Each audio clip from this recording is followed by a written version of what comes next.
name's Jeffrey, and this is the Passionate About OSS podcast. The purpose of the podcast is to shine a light on the brilliant minds in the OSS and telco industry, to uncover some about their background, knowledge, tips, and some techniques to share with the listeners. This episode will look at leading innovation into large organisations using OSS BSS as the driver. And as you'll soon see, today's guest is perhaps even more passionate about OSS than I am.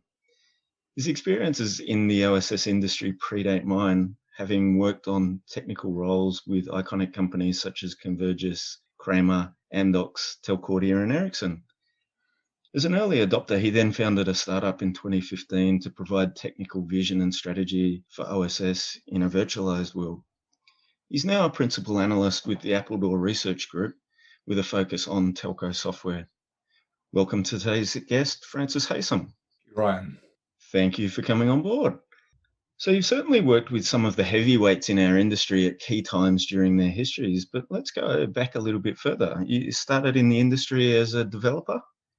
Yeah, that's correct. I started as a developer at a small company called IPL, not the Indian Premier League, which is based in Bath, which is where I still am. And they were really focused they were a general software house. They'd come out of founders from Logica, in fact. And they did defense, they did telco, and they did a variety of other areas as well.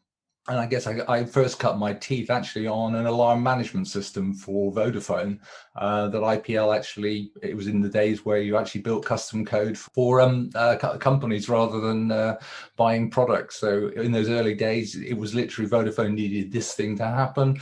And we coded it really, and coded, tested and delivered over a period of about the company for about 2 or 3 years. So very, very much a good grounding, good, solid software experience, which I think has given me a great foundation to build on in the rest of my career. And it's interesting, isn't it, that almost the pendulum of in-house versus outsource versus partially in-house, that we've gone through a few stages along those lines.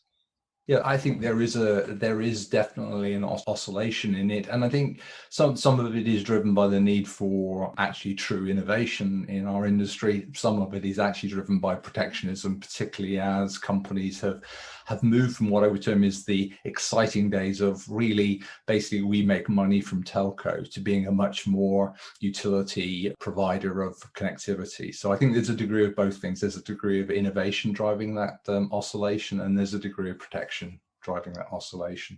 And from IPL, you then moved into the dark arts, into billing and rating systems at CBIS, which transformed into being Convergys. Yeah, it was one of those moves which I think was encapsulated at the time. It was very much Convergys, or CBIS as it was then, was a custom billing software company. They were heavily involved in the PCS initiatives in the US. And then they suddenly recognized that, in fact, the rest of the world had gone to GSM, and they didn't have a GSM billing and charging solution. And they desperately needed one, so they actually took over a small company in the UK, based out of Bristol, from former Orange UK people, to just address specifically GSM billing. And I came in as a development manager there. Very exciting period of 2 years.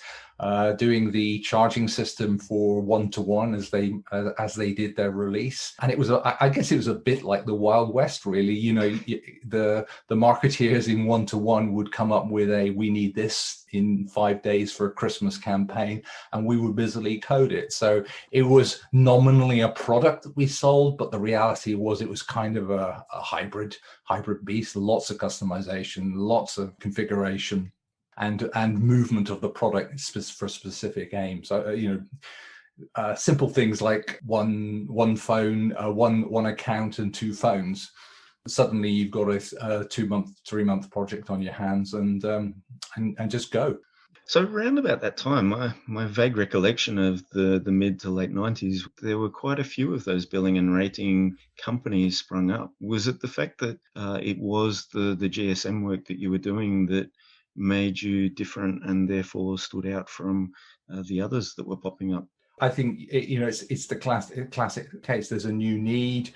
There's lots of little active niches going on. Lots of at that stage, lots of new companies coming in. There weren't established products in this area, or the established products were billing systems for fixed operators, not mobile operators, and it's a very different environment. So the opportunity, the window was there to grab it, and I think lots of companies in that area took that opportunity. In essence, they're all slight, or if you look at the DNA of the existing billing and charging companies, you will find all of these piece parts in it. The big thing for the part of Convergys that I was actually working for was the fact that they had an extremely capable real-time rater at that point, and that probably was its key differential. Post me leaving them, in fact, actually what they did was they merged the billing capabilities of the PCS billing software with the real-time charging aspects of the GSM software. So early stages, early foundations, but it was very much that kind of real ability to real-time rate and support, particularly the things like prepaid. And speaking of those early stages, did you actively seek out a career in telco, or did it just come to you by accident? I think the honest thing is, no, I didn't seek out a career in telco. My background, I had just completed a PhD, which was actually in simulation of diesel engines for large maritime ships. I can see the obvious correlation there. Which is a direct route to telecoms, and I was seeking to use my software expertise. It was basically 4 years of PhD writing software, so it was ideal to get into a general software company. But I think the thing is with telco software that you just realize actually there's just a lot going on. The 90s in telco and the early 2000s was just a fantastic time to be in telco. Telco was the white hot technology of the moment, which is very distinct to the current situation. Yeah, I'm a strong believer too that where the money flows, that tends to be where the interesting projects are as well. And at that time, that probably was almost the halcyon years for the telco industry. There was specifically OSS. There was a lot going on and a lot still to be invented. I think that's exact. At the end of the day, did I plan to go into telco? No. Did telco give me a huge opportunity and excitement and lots to do and developing a career? Absolutely. So why leave, really? So then from CBIS, which was more of a pure play BSS, you transitioned into hardcore OSS over at Cramer Systems. Was there a fundamental difference between the two of those paradigms even? Well, I think the interesting thing about Cramer was Cramer didn't originally set out to be an OSS company. It was founded actually by ex-IPL people who actually basically didn't want to continue to be a general software house and wanted to focus on telecoms and split off, basically. And the original actually foundation for Cramer Systems was as we're going to create a telco product and we're going to consult to find out what that product could be. So if I look back to the first year of Cramer, we could have ended up as a reseller of a billing and charging system from a small company in Ireland. We could have ended up as a GIS system for supporting a new fixed operator in Holland, and really the idea for the inventory, which ultimately became Cramer's piece, really came out of identifying a lot of market opportunities. What we were finding in terms of consulting to the industry as the eureka moment was realizing on one of our Dutch contracts. Here's a company who wants to go out and buy a product and are asking us to find that product, and we can't find that exact product in the market or something that's not good enough, and that we think we can actually do better. So that in a nutshell is where Cramer came from, and that's why we went into inventory. Yeah, that's a fascinating story that you founded the company before having the product idea. Well, as I say, I think the interesting thing was probably worth re-saying, because I can still remember the conversation. I was literally rung up at 7 o'clock in the evening. I was working late at CBIS. John Creighton, one of the founders of Cramer, rang me up and said, we'd we'd like you to join the band. We don't know what we're doing, but we know what we're going to do. We're going to consult. We're going to look to create working relationships with products internationally and bring them into the UK and European market. And third, we're going to create a product. That was the plan. And really, that next career step really changed the world of OSS. Cramer then had a very big impact on the direction of the industry over the next little while. And as a founding member and VP of OSS architecture, then standing up of the professional services organization, you had a really, really big say in where that went and where the industry went. So I guess, what did Cramer do differently that allowed it to become the behemoth it was, other than that there just really wasn't an inventory system? Were there others popping up at that time? There were definitely other inventories around. In fact, in my later career, I worked alongside it. So there were other GIS vendors, like Small World, who wanted to get into this area. There were companies like Granite in the US. There was a Small World reseller in the US that wanted to get into this area. I think two things, initially and then longer term, made the difference for Cramer. The first was, we actually recognized quite quickly that solving this on a GIS platform is the wrong thing to do. That if you build upwards from a GIS platform, you're kind of bringing the physical world with you and a lot of complexity with you in terms of building up from that. We didn't do that. We said, yes, you can integrate with a GIS on a downward trajectory, but what we will do is be about fundamentally the stitching of the logical to the physical, physical as a logical thing, not a geographic thing, and a focus on things like services that are going across it. So I think in some ways we got that messaging right, whereas a lot of the others were very focused at kind of this physical stuff, this ducts and all the rest of it, which is important, but you miss that middle section. Yeah. I think the second thing, which comes a bit later, was that we got some very good marketing, and we realized early that a lot of the challenge with marketing in smaller companies is that marketing can very easily be sort of pigeonholed as you produce leaflets are sent out to people, you write white papers. And we were fortunate to actually get some quite strong marketing innovators, really, who really helped me understand what marketing can be, which is you're about creating a market. And what Cramer did, we explored some ideas, but we latched upon this term of active inventory, and nobody else was selling inventory in that way. So inventory, I'll contrast with one of our competitors, Granite. Granite was always about selling a inventory of record. It's your database of record. Okay. And we really kind of hammered on that message, which is basically, it's great you're getting a technical system, but you're just paying for a very expensive filing cabinet. Okay. But we're going to give you a message, which is this information can be actively used in making you faster at delivering orders, faster at solving trouble to resolution problems, and getting all of that messaging.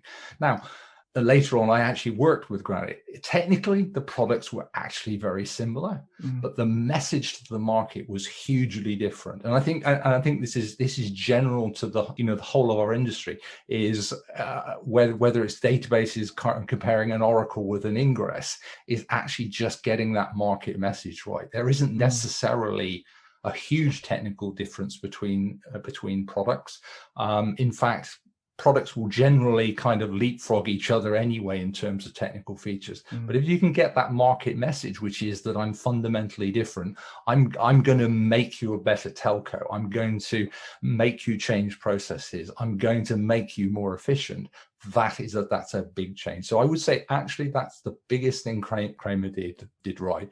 A final point, which is, I think, having got that message, what we were able to attract also is some very high-powered salesmen who were used to selling Siebel or a variety of other sort of enterprise Oracle solutions into telcos, who could take that message and use their sales contact to sell Cramer because we're looking like a small Oracle, not rather than selling a Granite because we're looking like a small company in New Hampshire. So the active inventory, was that also playing to discovery and reconciliation as well? Yes, very, very much so. Yeah. That discovery and reconciliation was important, but I think actually it's an important thing in the active inventory story was very much actually that the inventory is your master. It may seem a very strange thing, and I think the world has moved on a little bit now, but very much the position was actually it's your model that is right. It's not necessarily that your network is right, and you can see that today is that there's a lot of what I would term is handcrafting of the network, which actually causes a lot of problems in the network because you have configurations which are all slightly different for slightly different products, slightly crafted by a different Cisco certified engineer, which actually creates a real mess of different solutions, different ways of working, which is very difficult to give a consistent experience with. So the active inventory message was kind of, again, it's not the database, it's not the filing cabinet in the corner. We're positioning this at the center of it. You should consider that actually when you find there's a discrepancy in the network versus what is in Cramer, you need to change the network to be correctly configured. So a slightly different mindset. Now that has changed a little bit with, for example, the IPization of the network made a lot of that quite difficult because obviously a lot more decision making is being done in the network, in contrast to say an SDH or Sonnet network. And so I guess that was a case of the design really originating at the top of the old TMN pyramid rather than designing and building the network and then reconciling data back up to your database of record. Yes, yeah, and I think you can there's this kind of part of that I think that is now actually very key to the telco, which is this idea of an intent-driven network. Yeah, is Cramer I think was a little ahead of it, which is basically from a service point of view, from a customer point of view, and the higher levels of the network, I'm not interested in I don't want to be tied to exactly how you deploy it on I603B standard. I want to be saying to you, I want a connection from A to Z, and I wanted to have a QoS of this and get on and solve that problem for me. And a lot of the things that are happening with softwareization, IPization of the network, etc., actually enable you to do that one. And in some senses, some aspects of the OSS just need to get out of the way to allow that to happen. And during those times, it would have been really revolutionary. You would have been taking that whole inventory model, the inventory market, in whole new directions for the industry. And I guess as a key member that you were as VP of Architecture and also the professional services organization, you would have had some influence over where Cramer was going. What are the things or the achievements you're most proud of whilst you were at Cramer? The two I would really is the whole idea of cross-domain inventory. I worked very closely with BT on this idea of, rather than we've got an inventory of technical stuff, much more that we've got an inventory of an abstraction of a set of networks that we can use flexibly to deliver services. So again, very much an intent-based story. I think we were ahead of the curve on that one, but I think in terms of the thinking and the direction for the industry, that idea of a cross-domain management system, I think, was very, very important. And from a story of, as a startup company, you start with the tier 2s and the tier 3s. Our early work was things like Telewest in the UK, Infostrada in Italy, which were very innovative but quite small companies. The ability to actually engage with the likes of BT or Bell South or AT&T as it is now, in terms of this idea of taking their legacy systems and building an abstraction layer across it and being able to manage that abstraction layer in a way that provides what we would now call intent to the rest of the network, I would see that as the key thing. And getting that message right was important. The likes of a BT, the likes of a Bell South were very used to building these systems themselves. That's exactly what they did. And having that message that kind of resonated, you can do this with a product. It was a good time to be a product because telcos were saying we need to buy products, not configure things ourselves. Having that message meant that we won some very key accounts. So as I say, I mentioned BT, Bell South, Bell Canada, Telstra in Australia. A second side to that one, again, important in terms of the development of Cramer, is tied to the professional services, which is how we as Cramer ceased to be the prime deliverer of our own product, and we work very much more closely with SI. So there was a lot of development to what I was terming as the underlying capability to enable partners like Accenture in a number of countries, IBM was another, in order that they can take our product, they can deploy it, which is good from a technical point of view, but more importantly, they can sell it for us. And again, that I would say is a key achievement for me in terms of my role as both architecture and in terms of creating that professional services, that expert professional services that can support SI projects. And that would have been a fundamental change within the telcos. And back in those times, the telcos weren't very open to significant change like that. So were Accenture and IBM, did they kind of have the heft to be able to influence or persuade the telcos to make some of those significant changes? I think in some cases they had the heft to do that one. I think there is always, I used to describe it as like most large telcos have antibodies which are designed to expel invaders. And those antibodies will find you if they possibly can. So I wouldn't claim 100% success. I think the key point about somebody like these major system integrators was that they had engaged the right levels of the business to overcome this kind of low level. You know, if it was down to the low level people that were coding their SDH OSS system, there's no way you would get in. What there was a realization at a much higher level was that if we continue in this way, we're very inefficient, we're very slow, we can't deliver new products very easily. And there was a lot of push from more senior parts of the management that we need to be that much more agile, and we need to bring in outside help to help us do this. This isn't an engineering, this isn't a better engineering what we do today. We need a fundamental change in the way we work. And success happened where the right person was in the right place for enough of the time to sustain that and get that delivered. Yeah, I was just going to say the same thing, right place, right time, but also the right message, and to your earlier point about the marketing. Yeah, I think it's timely to actually talk about failure. Actually, in one of our major companies, we were actually selected to replace the copper inventory management system. And what was interesting was in terms of the start of the project, it was very much one that we recognized that copper is no longer something that's just associated with the PSTN network. It's not associated with a telephone number. You know, it's the early days of DSL now. We need something that manages copper that can then provide that as a generalized capability to whether you want to deliver a PSTN, an ISDN, a DSL, a private wire, whatever it is, it's just copper. All of that good stuff. You need a copper pair, or you need multiple copper pairs. I just want an inventory system to do that. And that was a really great piece of work, which was fantastic.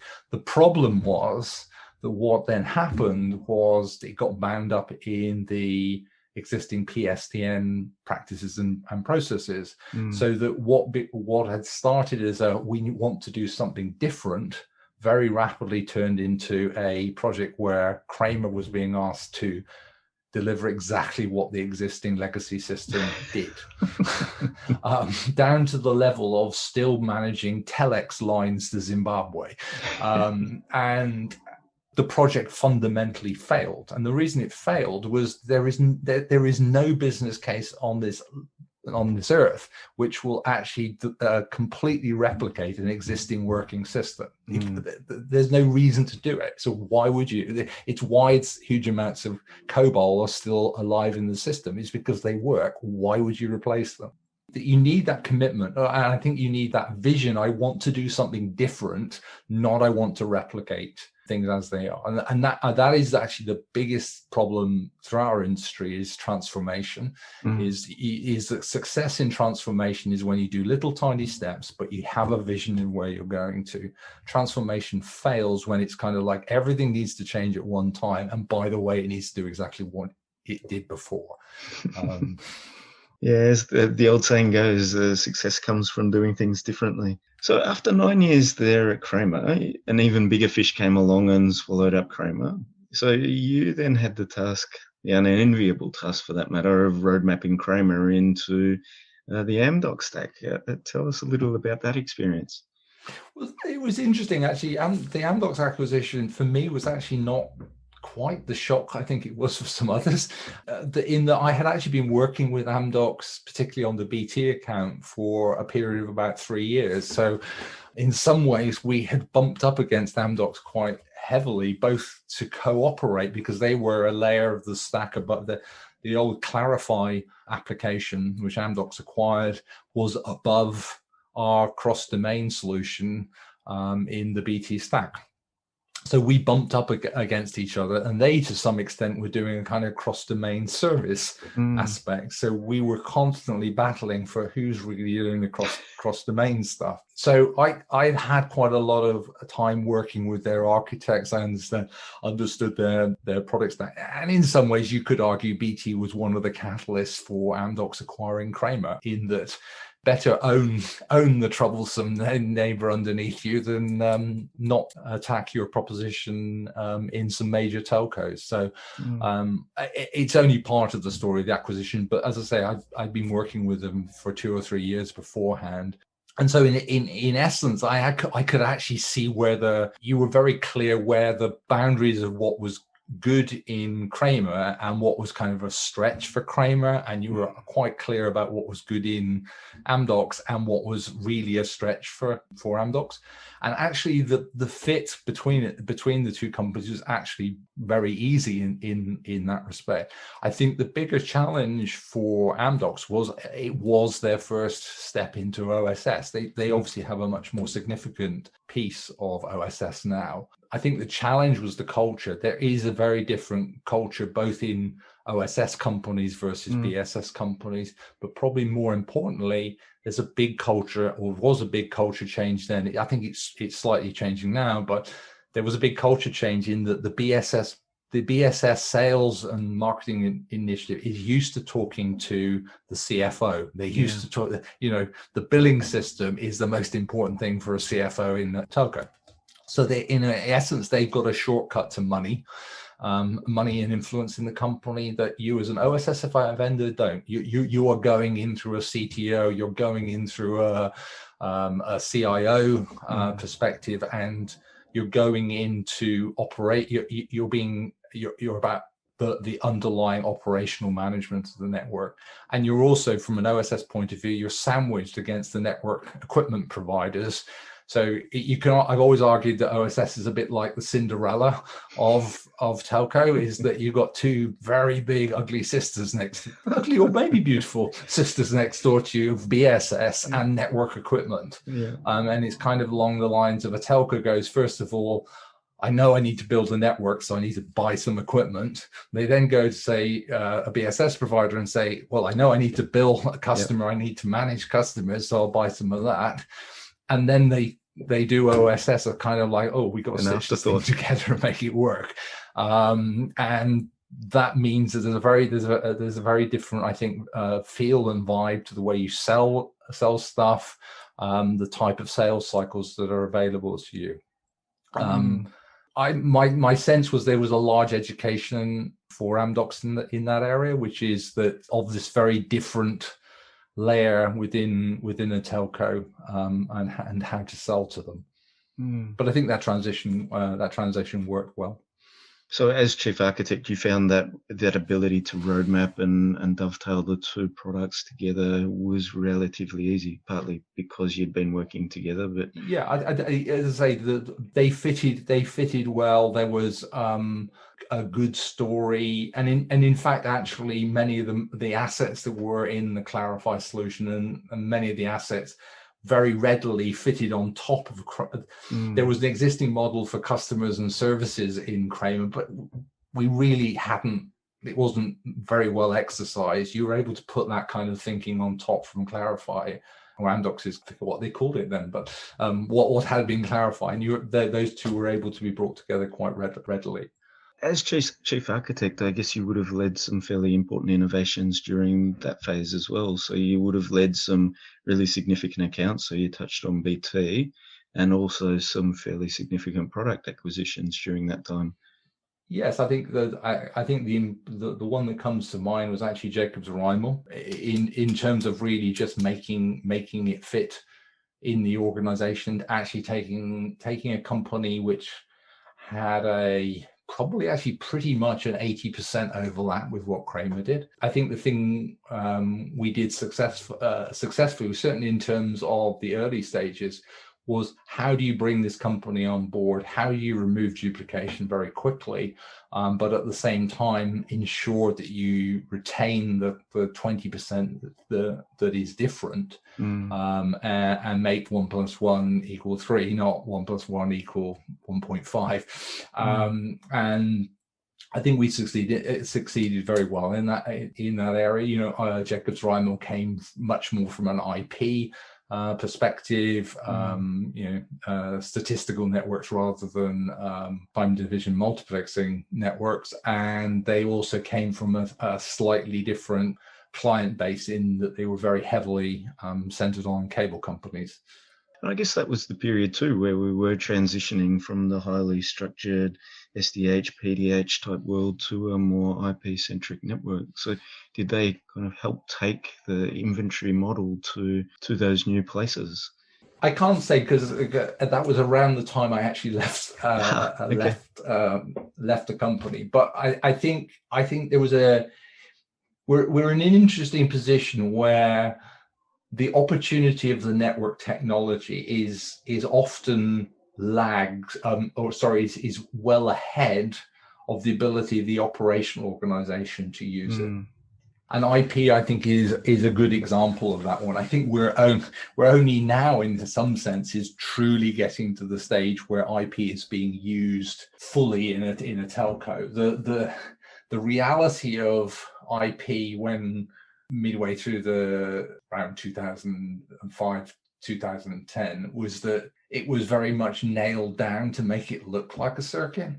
That you managed the network because you made it look like a circuit switch network of the past, and that you whether it was MPLS, nailing down routes through the network or whatever, that you were in some way trying to make it fit with your existing circuit-based model. Again, things have changed now. You're beginning to get much more of what I would term is the network itself managing itself, and the idea that you're just telling the network to give an intent and direction, I think, is there. IP could do that a little way back, but it actually needed the change in operational processes to enable you to do that. And then from Cramer/Amdocs, you then moved across to the enemy at Telcordia. What inspired that move? I think the interesting thing I felt about joining Telcordia was it was kind of just mixing it up a bit. Really, is you could see the applicability of my skills to Telcordia, my ambition, and Telcordia at that point was very much looking for those skills. So it was, they came hunting, and it was the right kind of the meeting of minds, really. And again, that was mid-2000s, and the industry and inventory was really going through some massive changes at that time.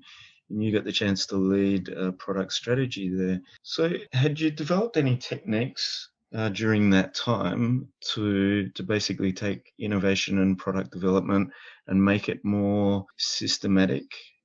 I think it became more systematic actually later in Telcordia. But one of the things, Telcordia was an interesting company because it was actually 3, if not 4 major parts to it. And the parts didn't actually very naturally sit together, or there was a limited amount of cross-sell between them. So Telcordia was fundamentally a traditional business which had been spun out of AT&T back in 1984 when the company was split together. And what became Telcordia, what was then Bellcore, was really a kind of, what do we do with this centralized software company that delivers all of the OSS systems to all of the baby bells?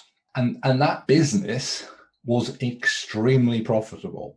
It was a business which wasn't actually competitive. It was so you had a part of the business on doing US OSS, which was extremely profitable, but really didn't fit with anything which would exist outside of the existing AT&T environment. You then had an international division which was trying to create the same thing for the international by either building it themselves or acquiring companies like Granite, for example, to create an end-to-end solution. But that company needed a lot of investment. At the same time, was not necessarily hugely profitable in the same way as the traditional business was. So there was always a kind of tension in that, which is to say, in order that I can expand and to be clear, I joined the international part of the business. There was always a tension between, I need to invest in an international business that may not be hugely profitable at the beginning, versus I have a hugely profitable business with my traditional customers. So there was a degree of tension there, and I say the third part was there was billing, a real-time charging element, and a research element. The thing working in the strategy for Telcordia, I think the thing we were trying very hard to bring is to try to join up the dots. If you are a Telcordia charging system vendor, then at least have the hooks that say, actually, it makes a lot more sense for you to buy a inventory solution because it's going to align with what you do here, or you will leverage some of the research aspects that came out of Telcordia as well, and making them much more visible in the product roadmaps of the division. I think, in honesty, that was where we were trying to make the systemization of it was about, you've got all these feature functions, but can you tell a story? How can you tell us a better story of why this versus another aspect? A good example would be 2 products that were in the inventory space were Network Engineer and Granite. When I joined, they could have been on different planets, but we were trying to create that message, which is these things together work better together. If we sold you Network Engineer, the obvious choice is for you to move to Granite. Even if you've chosen another inventory elsewhere, here's a natural path, here's natural business benefit that will flow from that. Yeah, to make them bolt together more logically. Yeah, I think a lot of it is telling us.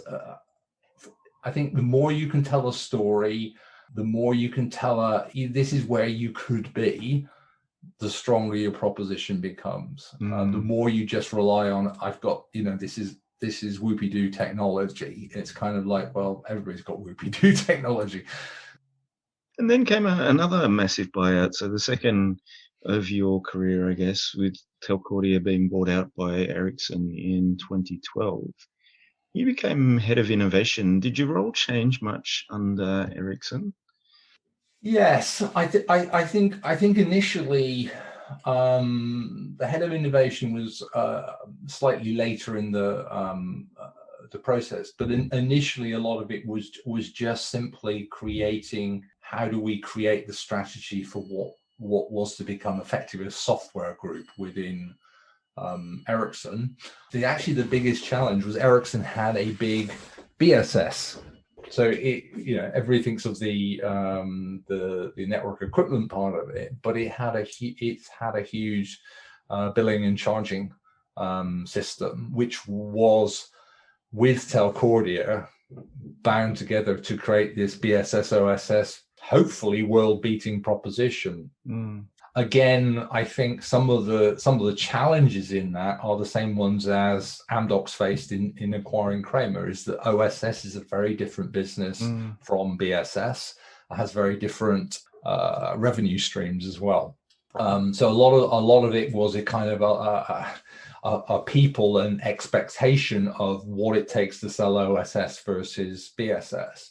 I think the second area, which was key in strategy, but was actually probably the most difficult to actually overcome, was the software versus hardware sales problem. And Ericsson is not the only company that has faced this. You can see this with Nortel when it went out and acquired software. Ericsson, Marconi, they've all gone out and acquired software. They haven't necessarily been that successful at making that a sustainable business. And I think that fundamentally that comes down to, if you're going into a hardware company, hardware sales tends to give software away. And there's not much you can do about that. When I remember a conversation in one particular customer with a key account manager, and we were coming in to sell the software, and his first message to us was basically, you will do nothing to interfere with this hardware sale and this hardware sale. So all of our stuff about selling a vision of what you could do in the future, he didn't want any of that. He didn't want something that could say, I'll hold up on your sale of this piece of hardware because I'm investigating a vision of software in 2 to 3 years' time. Absolutely, verboten. So, and I'm still to see any equipment vendor actually manage this. Possibly the best example I've seen of success in this area, and it's been done by effectively making separate companies, is NEC and Netcracker, which is that Netcracker is a clear software company, whereas NEC is clearly a hardware company. They collaborate, but they don't step on each other's toes. Correct. With Ericsson, the Ericsson hardware was never out of the way of that problem.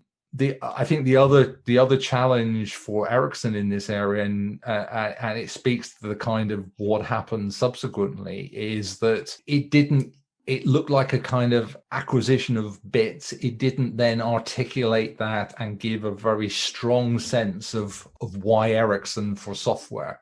So I think it became a kind of, the expectation was, we've got these assets, we can now sell more. We can sell the hardware, we can sell the OSS, we can sell the BSS, but it didn't kind of work out on that one, because I think the piece parts were still trying to sell looking in the rear view mirror rather than a sort of front view mirror, which we now know, which is the softwareization of network, the blurring of what is network versus OSS versus BSS. In my current work, my view is everything becomes software. And when everything becomes software, it's a very different sales model. It's a very different vision model. It's a very different strategy model. Ericsson came to you as a OSS BSS company strapped onto a network equipment, mobile network equipment company.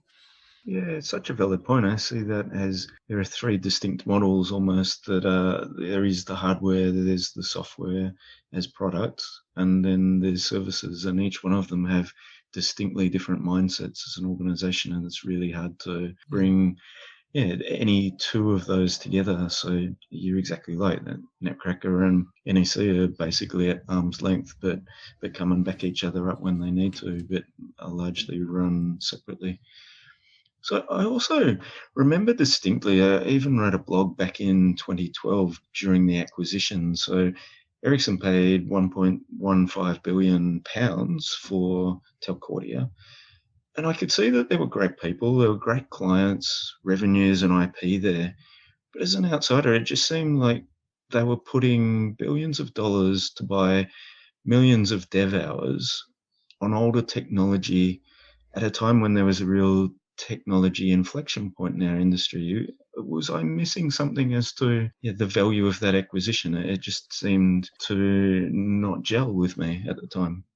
Sadly, I don't think you were missing anything. I think there was some, you've got the sense that the strategy in Ericsson at that point was very much one of actually saying, actually, our business in network equipment is going to massively shrink. That was the mantra at the highest level of the business, and that we need to create that our value in the future will be in services and it will be in software products. Again, different mindsets from the hardware side, which are very, very different mindsets.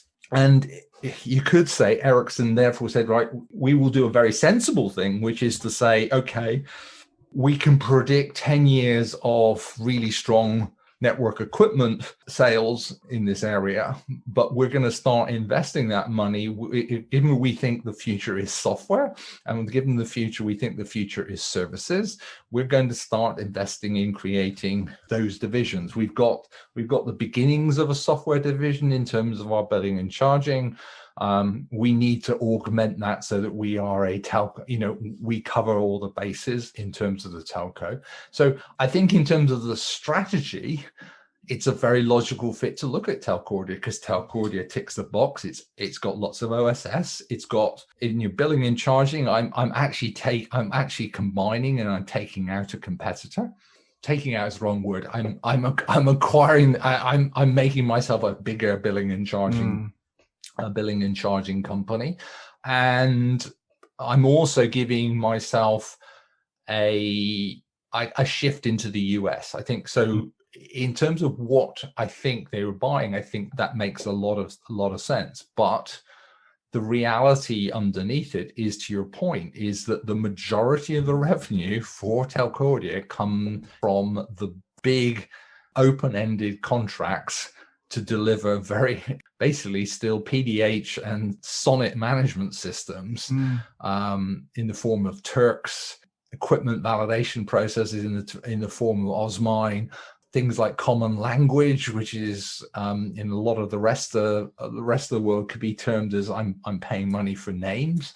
So there was a highly valuable business, but it was totally US, and it was totally based on existing practices, not the future. So I think in your analysis, I think it's a fair point. It's the distinction when I need to fill a gap called OSS.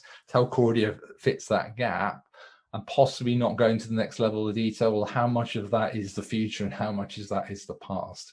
And that's what was discordant to me, I guess, was, okay, so 1.15 billion buying OSS, BSS assets that were probably had their origins in the 90s or thereabouts. And why not instead carve out a few $100 million to go and develop something new? But obviously there's other business factors like the existing customers and hit the ground running concept. I think you've been very kind. Some of the assets of Telcordia had their genesis in the 1970s. Yes. Yeah, that must have been a very interesting time. But then I guess you made the transition over to being CTO of Virtualized World Inc. And you could obviously spot the new trends happening, the virtualization of the network, digital transformation being major trends coming through. And that was around 2015. Yeah. Is that the reason why VWI was set up, or did you have other things in mind?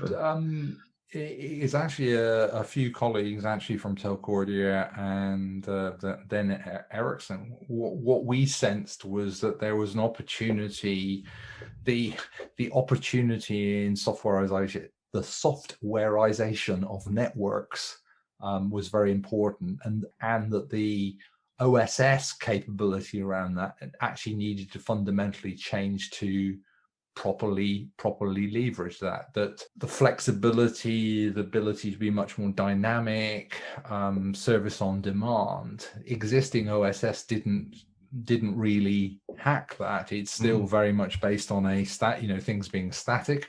So we set out, I think at the highest level, was to create a flexible service orchestration solution, leveraging some of our background in terms of intent, the ability to encapsulate across domains, the ability to bring new domains into the picture very rapidly, to bring in partners and third parties into the mix of things, in terms of them enabling telcos to be much more rapid, dynamic innovators of new services, and more particularly rapidly be able to put the components of network into other people's services. And so we invested about 2 years in terms of creating a proposition, looked at patents in that area. And what we were sensing was that a telco would want to be rapidly creating products, innovating products. I think, and it speaks to why we actually ultimately closed Virtualized World down, was that what we began to recognize was the idea was great, but there really wasn't a market. There wasn't a market for people wanting to buy that. We used to talk about, it's a very specific use case, but actually in one sense, it talks to potentially 1,000 use cases you could develop, which was basically, you're going to have a party, you're going to hire a venue, you're going to stream the, I don't know, the FA Cup or the Super Bowl into it. You're going to invite people. You're going to allow them to interact with you. If people are remote, which is great for COVID, if you're remote, you can interact with this, with texting and messaging and all the rest of it. And we can set that up for you. We can do all the party invites. We can even provide the 4K video streaming, which loads up into your bar, and the telco can sell you this complete package. It can and very rapidly onboard that.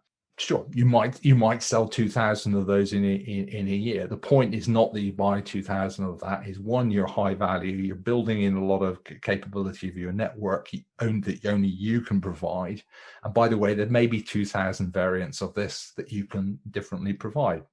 But I don't think any telco is anywhere near thinking about that. So it's great to think about how you would do it, but if nobody's going to buy it, it's probably not the right area. And I think the way things are happening now, and we'll probably talk about it a bit later, but the telco is probably just, actually the telco becomes not the orchestrator of this very complicated product. It becomes a bit part in providing small levels of connectivity for that solution.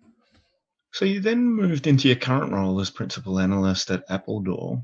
All of your other roles have been really on the inside and really leading innovation. So this role was definitely at cutting edge, but more on the outside looking in. What inspired that change? I think the thing I began to realize actually from the Virtualized World one is that there's a gap between the vision telcos have at senior levels of what they want to be versus what they actually are today. And more importantly, how they get from one to the other.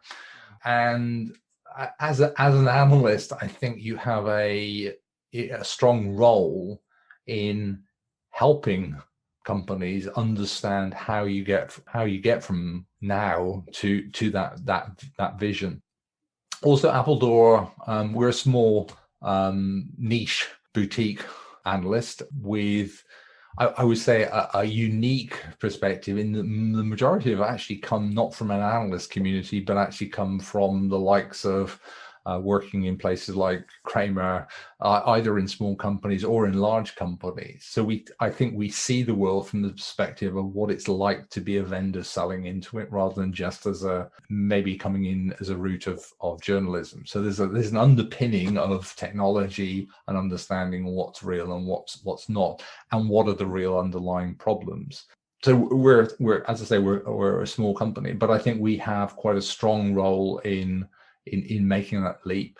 And in joining the company, the very much the focus was exactly where we've been with Virtualized World, which is what is the opportunity in the softwareization of the network and the need to automate and innovate on that software network. So all of the research was bound up in that area, which attracted me a lot.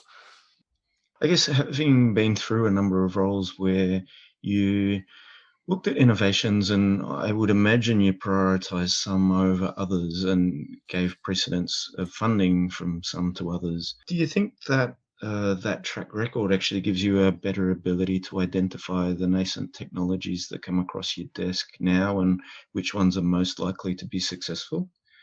I think it does. I'd slightly change the question. I think the majority of technologies that generally come up across your desk have some kind of value.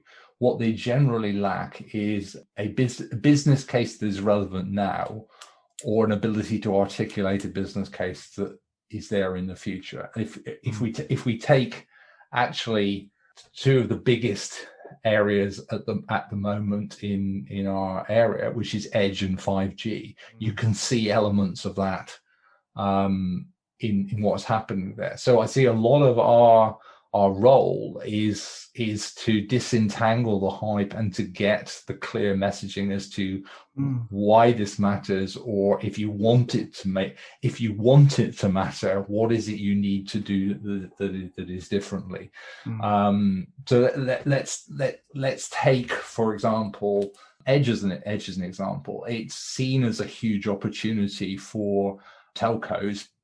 It's the thing that's going to enable 5G. But unless the very different model of what does it take to put kit at the edge, and what does it take to make an enterprise or a consumer want to consume that edge or make it universally applicable, then you're missing the point. So with edge, you've seen huge amounts of effort of people sort of saying this is all about enabling self-driving cars, or this is about enabling drone swarms. Actually rubbish. No self-driving car is going to rely on a network to do the safety critical parts of what it has to do to drive a car. You simply cannot do that. So there's a mismatch. That doesn't mean that 5G or edge capability could not be important in some aspects of a self-driving car. But if your marketing hype is sort of saying it's central to the proposition, but the reality is that the need is actually down at the level of better entertainment and better vehicle tracking, there's a mismatch. So a lot of the work I've been doing is things like, what are the actual things that will really drive business to the edge? They're things like, you want device augmentation. You don't want to have a $5,000. If you can have a $20 device and the edge versus selling a $5,000 device, actually, and you can augment near the edge, say a VR or an AR, that's a strong business proposition, because you're allowing a device manufacturer to assemble things cheaper, and you're doing it on the basis of lowering the barrier to entry. There's a whole load of other things about, how can I disaggregate things in systems, in factories, and the likes of that. So I think the important thing is get beyond the technology and let's understand the business drivers, but also make the case to people that you're not going to be a leader in the edge unless you actually become an investor in the edge. I'll go to a very specific point I would make for telcos. Telcos are very busy investing in edge capability to support their networks. But the mindset within the business is very much that is for the network. I can't have anything else running on that because that is possibly caused a problem to the network. And yet, if you look at Amazon, for example, the reason Amazon has been really fundamentally successful is it's managed to create an environment in which it can run its business and it can share that capability with other businesses in terms of, and therefore get very high levels of utilization of its hardware fundamentally. Telcos have that opportunity, but they have to get over a barrier, which is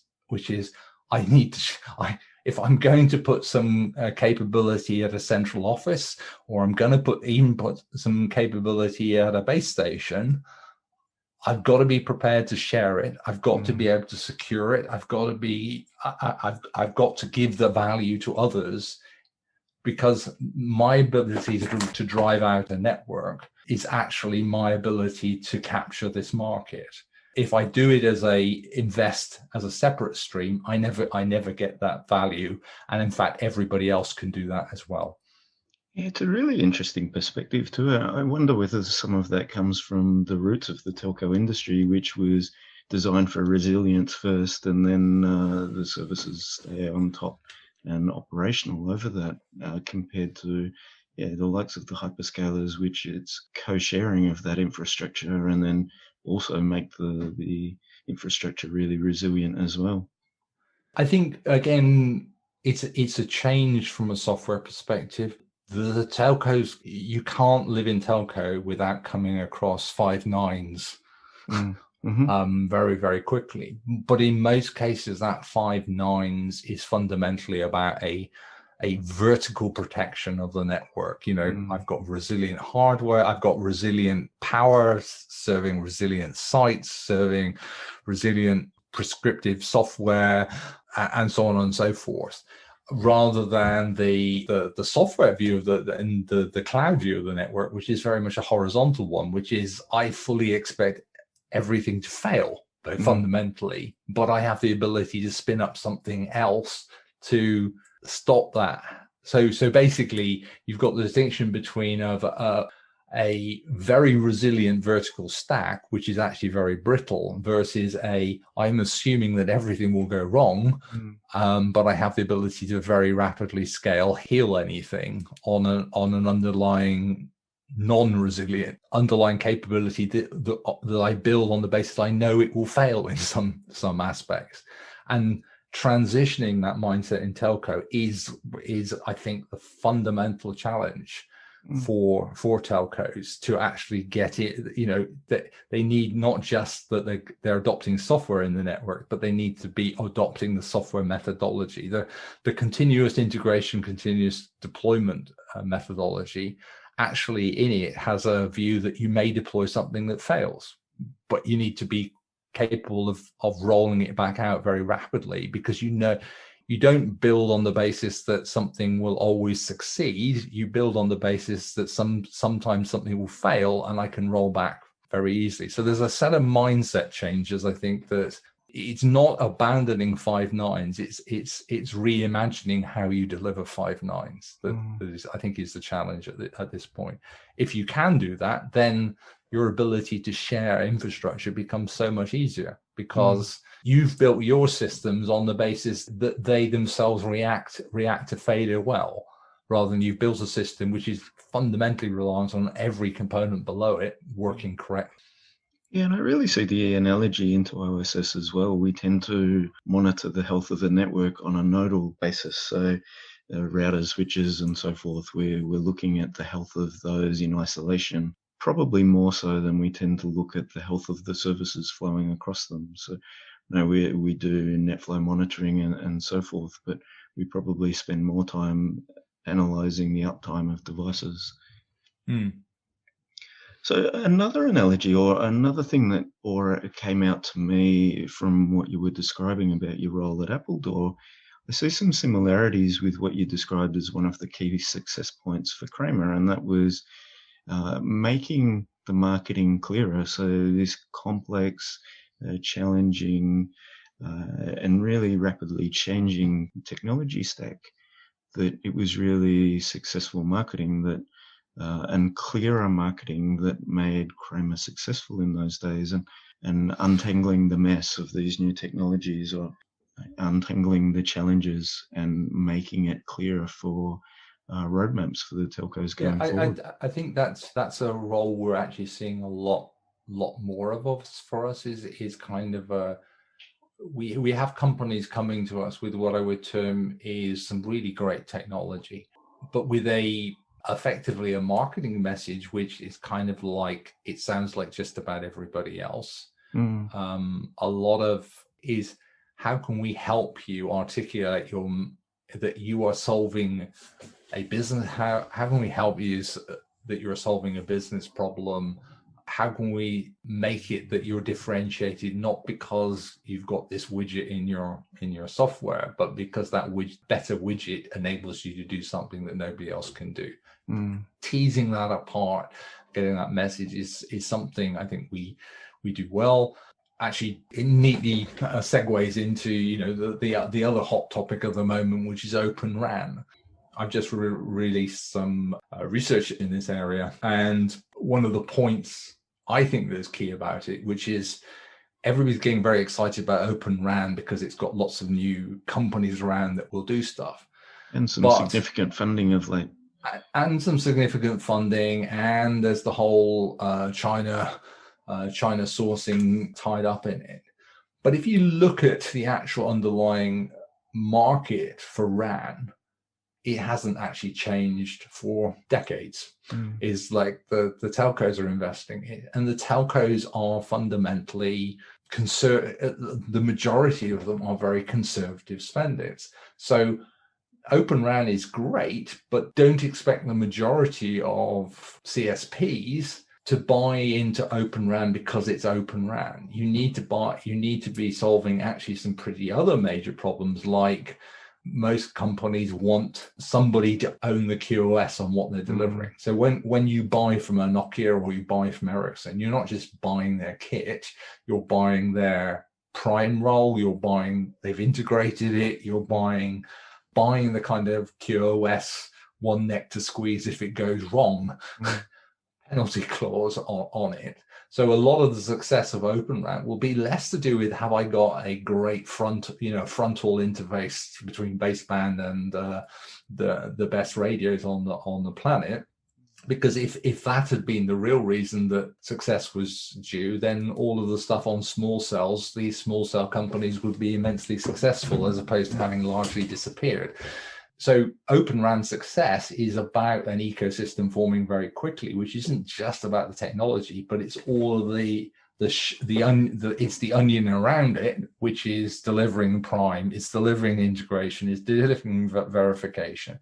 So a lot of our thinking in the area of research, and that we're working with a number of companies with, is how do you position yourself to the telco as being equivalent to a Nokia or Ericsson and delivering the whole suite, because that's where the success will come. So I guess the tech, so you've touched a little bit on 5G, on MEC, on Open RAN. Those are just some of the technologies. Obviously, there's all of the underpinning technologies as well, and that are coming out of IT. So it's proliferating so rapidly. How do you keep up to date? Well, until a year ago, I used to go to shows. No, see, actually, the whole COVID thing is actually quite interesting, and I think it's interesting for us as a company. Actually, it's kind of almost opened a honeypot. Everybody is online. Everybody is having messages. If I really wanted to, I could spend my life on a continuous show now, which is not something you could do before. And that's good and bad. What I think from a good perspective is it's giving you actually the ability much quicker to see many, many points of view, because it's just available. It doesn't require me. I could afford to go to a Chinese show once a year. I could afford to go to Mobile World Congress once a year, etc., etc. Whereas now it comes to me. So from just a information point of view, huge amounts more information being fed from the industry and being able to get that. I think from a messaging point of view, you're very rapidly seeing that a lot of companies sound and feel the same. But that also is, I think, an opportunity for us, which is, again, coming back to this market message. How do you make yourself, how can we help you make that message clearer, make that message stand out in what is a sea of content? Yeah, plotting a path through all of that. And given that a lot of your input comes from the conferences and the online equivalents these days, does that tend to mean that you're looking more at the near term, so the innovation coming over the 2-year time frame? Do you also tend to look at more of the longer term, the 10-year innovations that are happening, or are they not near enough to be of relevance to you just yet? I think being relevant in the near term needs a vision of what the future looks like in a decade.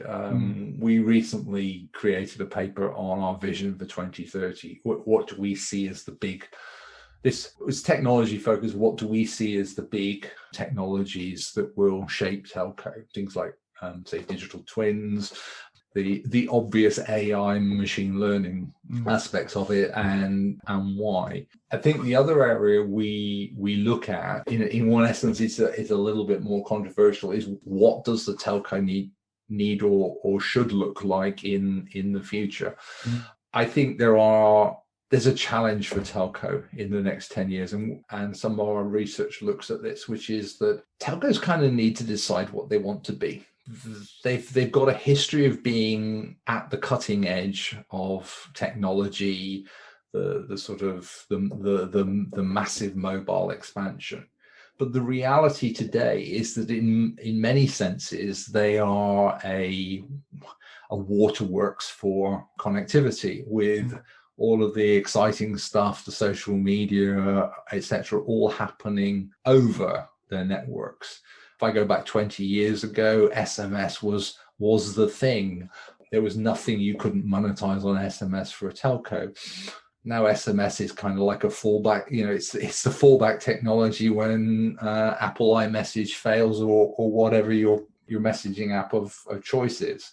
And I think telcos have found that transition very difficult. And what that's tended to mean is that quite a lot of them is sort of say, well, we need to be media companies, or we need to in some way compete with AWS, or we need to be competing with the likes of Facebook. Now, I'm using that as kind of like a blanket term, but there's a lot of effort in telcos going into kind of how do we become a media company or social media company or leverage advertising or whatever it is. My sense of it, a lot of that is a distraction to the core business.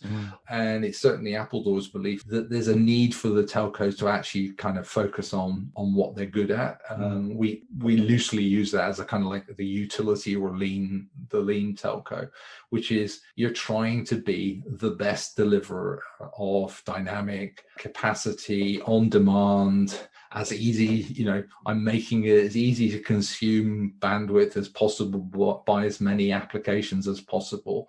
And by doing that, I'm making myself a much more profitable and a much more lean enterprise. And to some extent, the distraction in being a media company or whatever is stopping or preventing that focus on automating the business, to use the lean manufacturing of the telco business, which is all very, very possible with the softwareization of networks. Network should be as easy for me to consume a VPN from a telco as it should be for me to consume storage or compute from AWS. It isn't, and it won't be until we address the whole automation, self-service, removal of manual steps, flexibility, exposure of capability. And I think a lot that needs to be the key focus for telcos, rather than it's kind of a bit going back to our OSS story, is that the danger is you get stuck in the area where the OSS that enables that kind of capability is always the afterthought in the business. Yeah, so, and I think also the lean telco, a big part of that in my mind is to reduce the variant tree. So the only way you can really achieve automation is to really simplify the number of variants that you're looking to do.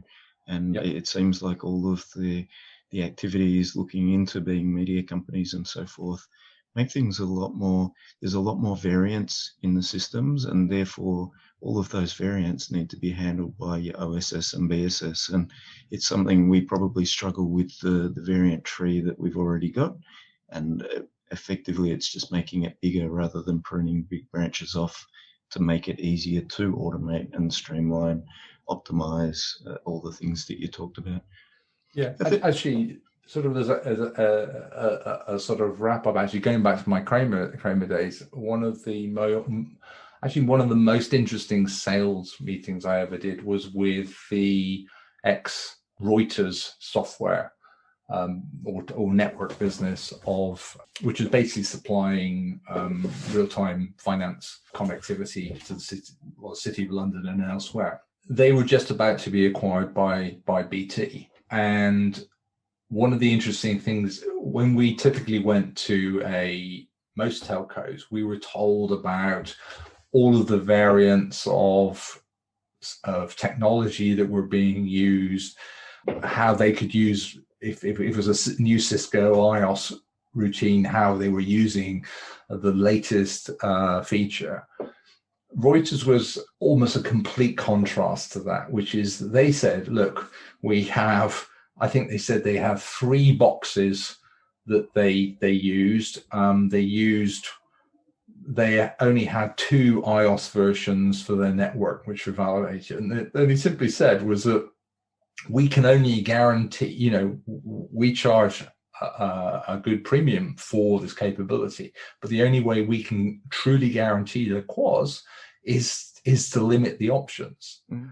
And that stuck with me for a long time. It's a simplification that many of the aspects of manufacturing are about how do I minimize my inventory? How do I minimize my combinations? How do I allow platforms to be reused in multiple products? The Volkswagen chassis is available to you in an Audi and a Skoda and a Seat is example. And telco needs to be thinking in that way too. Yeah, I use the analogy of Southwest Airlines, just having a common platform and being able to continually improve on the common, well-understood platform rather than having a number of different planes in the air. And therefore, that's one of the things that underpins their profitability over a long period of time compared to others in the airline industry. Yeah. So what are you currently researching or writing about? I'm actually the major focus at the moment is in 2 areas. One of which is the next stage in Open RAN, which is looking at the players in Open RAN and to some extent how they are fitting to our view of what Open RAN success needs to look at.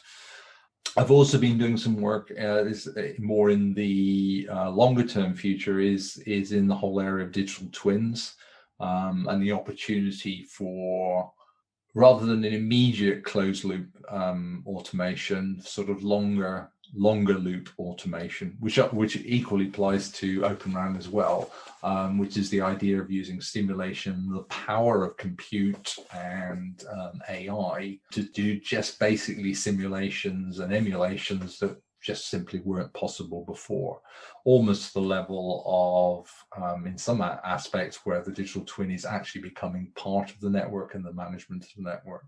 So 2 areas, an immediate one, to focus on Open RAN, and longer term one looking at the potential in digital twin for telco. Fantastic. And are there any other reports across the Appledore program that listeners should be listening out for or looking out for, either existing reports or something that's about to pop in the future? Yeah, my colleague Grant Lenehan has been focused very clearly at the synergies between what happens in network management versus security management. We're seeing a kind of coalescing of these 2 areas, which have been the knock and the sock. Yeah, in some ways, but the secure it again comes back to if your network function and your security function are actually becoming the same thing. You need to automate in the same way. You need to be, actually you're building security into the network, you're building automation. So a lot of the sort of synergies in terms of security automation. So we have an existing report in terms of security automation And again, in a similar way, he's now looking at some of the key players in that automation, also developing to another level. The business case to make a lot of our research actually tends to want to focus at not just the technology, but what is the business case to adopt this technology? That's another area. The third one I would highlight, which my colleague Patrick Kelly is leading, is this whole area of how does the whole assurance market change in terms of, again, software in the network. Well, what changes when things become virtual probes? What changes when equipment vendors actually build probe capability into their solution? What changes when, in fact, both the network technology and the probe are both software? So he's looking at a whole number of the sort of transformation of that area. He's also looking at, well, what do you do with all of the data? What can you do in terms of the AI and machine learning? And what are the real practical cases that are coming to the fore now? And therefore, what is the opportunity for vendors in this area to both position themselves and differentiate themselves? Fascinating space. I love it. I certainly love all those areas. So coming towards the end, have you got any other pearls of wisdom for those starting out, maybe on a path of innovation or as an analyst?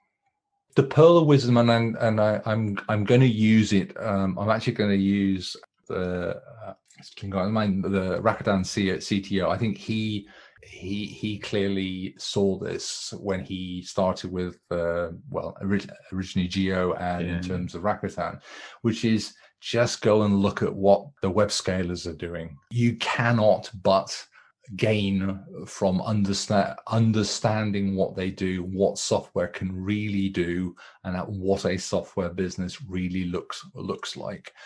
That's where if you want to step into telco, and to some extent, let's be honest about it, telco is not necessarily the sort of path that the innovators are necessarily treading towards at the moment. But if we're to get that innovation excitement back into telco, I think you need to be looking at them. You need to be involving yourself in them. You need to be getting your hands dirty with the way they work and why their methodology enables agility, innovation, and change operational practices.